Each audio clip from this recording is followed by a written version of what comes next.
pretty good day today. Had probably about 50 some live snaps, which we will continue. It's still a process. We will continue to do a whole bunch of individual drills, and the practice format won't change a lot, but we're kind of at the stage where we need to put the ball down and start playing more ball, just like what you all saw. One of the situations was coming off the goal line that y'all saw, but we'll continue to put them in a bunch of situations that's, just put it down and play live ball. So we'll learn a lot about our team here this week, but from a stand, just still like the energy, still like their efforts, still like their attitude out there. They can't get caught up in the grind of camp. They got to come in here every day, and they got to watch a whole bunch of film and learn a bunch. We got such a long ways to go before we're ready to play that first game, but continue to like what I see out of them from an attitude standpoint. And now we just got to play a bunch of ball, and that'll get us closer to getting ready for the first game. So just take some questions.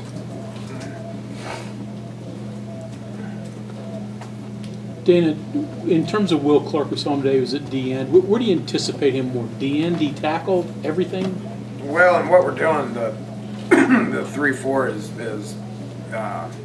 you got two ends and one nose, which we can kick that down to a 4-man front and have a couple of tackles in there. But he can do a lot of that stuff. He can do most of it. I mean, he's one of the best pass rushers we got. So you're going to want him at end a lot. But he's gained weight. He's a strong guy to where if we needed to get him down into a defensive tackle type situation, we could. He's playing well. His attitude's great, and he's maturing. He's becoming an upperclassman and a leader and all that. Had a couple freshman safeties out there with the first team today. Talk about that a little bit. What those guys have shown you, and obviously enough to be out there. Yeah, we got injuries right now too. That safety Cook's been hampered by a groin. He's day to day, and Morrow's been hampered by a hamstring. He's day to day. It's two older guys that we need to get out there. Carl Joseph kind of finished the spring as the #1 safety. He's a good football player, so having him in the spring has helped him. And due to Cook being out, we slid KJ up. So I told all the freshmen after practice, we put them in an up-tempo 2-minute situation today, and their heads started swimming. If we can't handle tempo, it's going to be a long season for us. Everybody's going to tempo. And the young guys, without the experience, that's where it shows more than anywhere. So they got caught standing around watching a little bit, but they just got to keep progressing. Two talented kids that got great attitude. We'll continue to get better.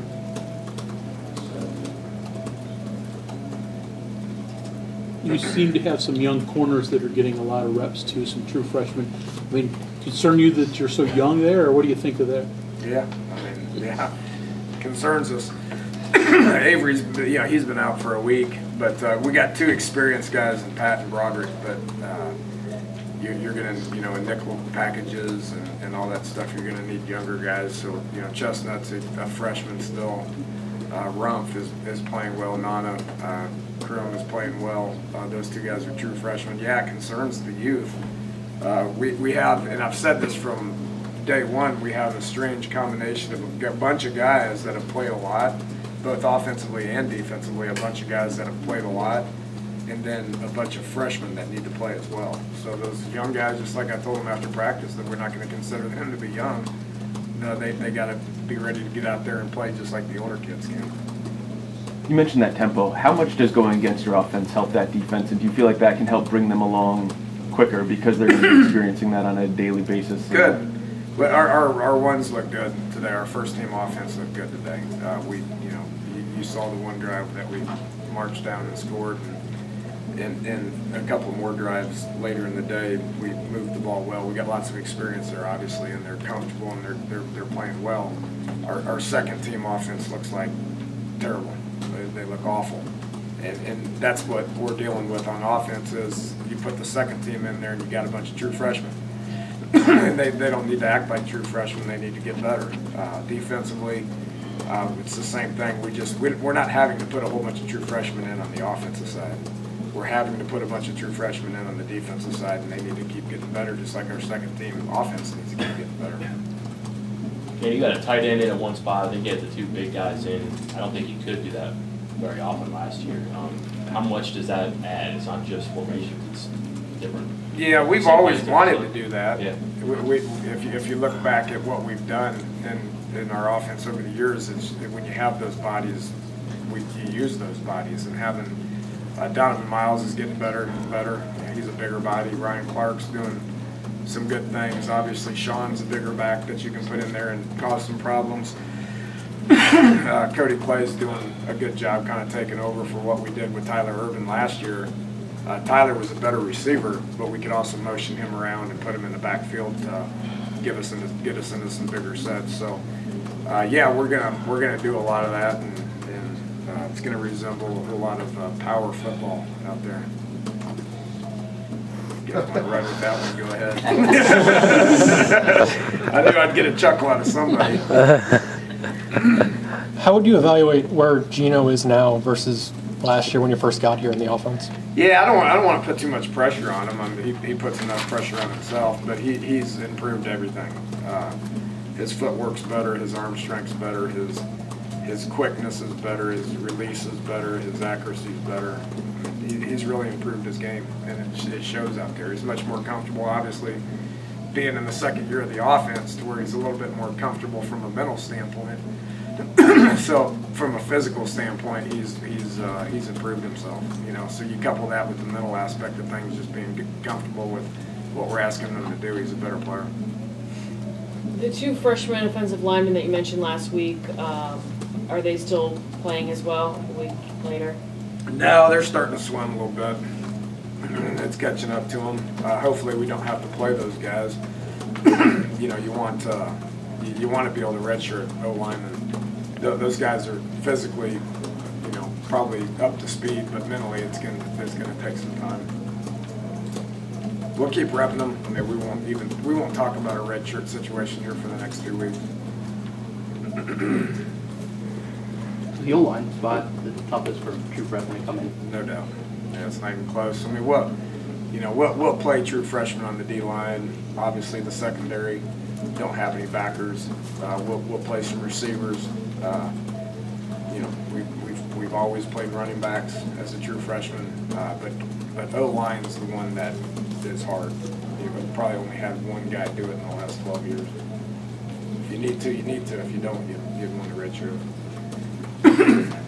I know you had mentioned some concern about some guys academically. Any update there? I think we're in the clear. Are we? It's a miracle. It's the first miracle of the year.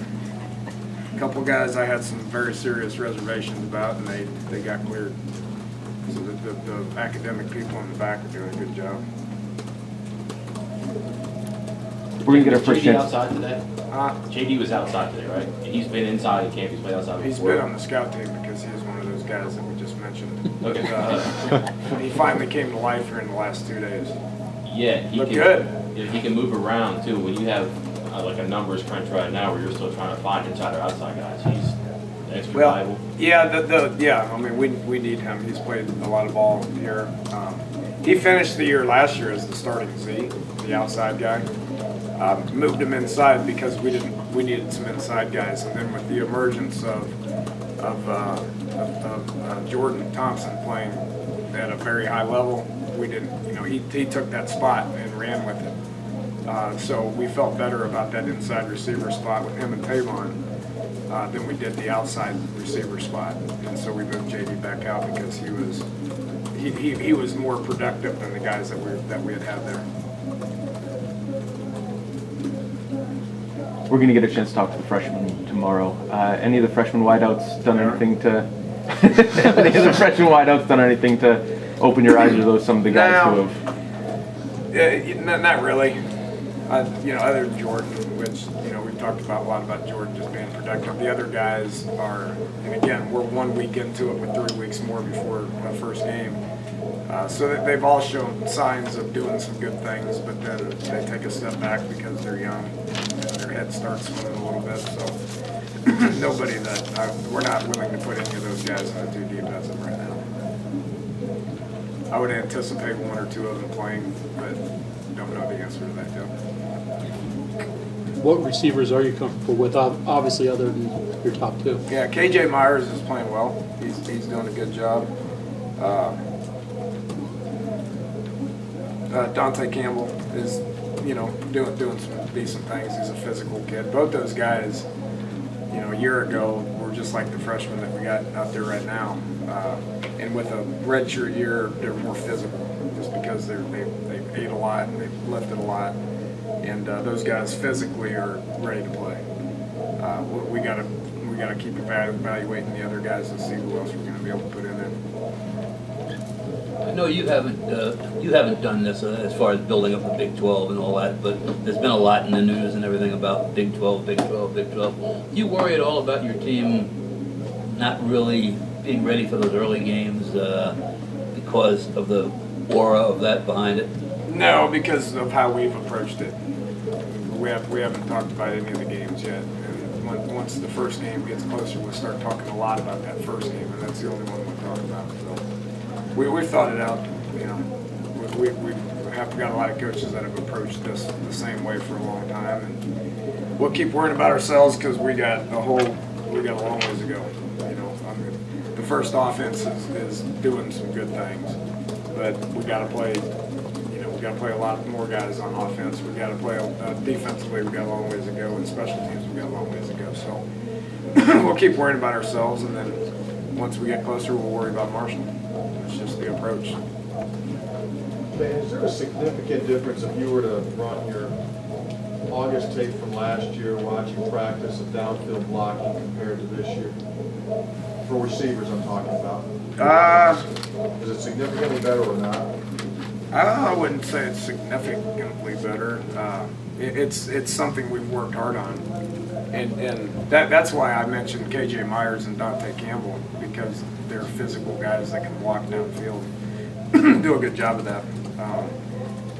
We've had the ability to throw a lot of screens, and I don't care who it is, if it's Squirt or Tavon or Stedman, you got to be able to get out there and handle some outside backer type bodies. So we've worked hard on it, and yeah, I think it's better. Is it ready for prime time? Probably not yet, but we'll keep working it. I do think it's better though, Tony.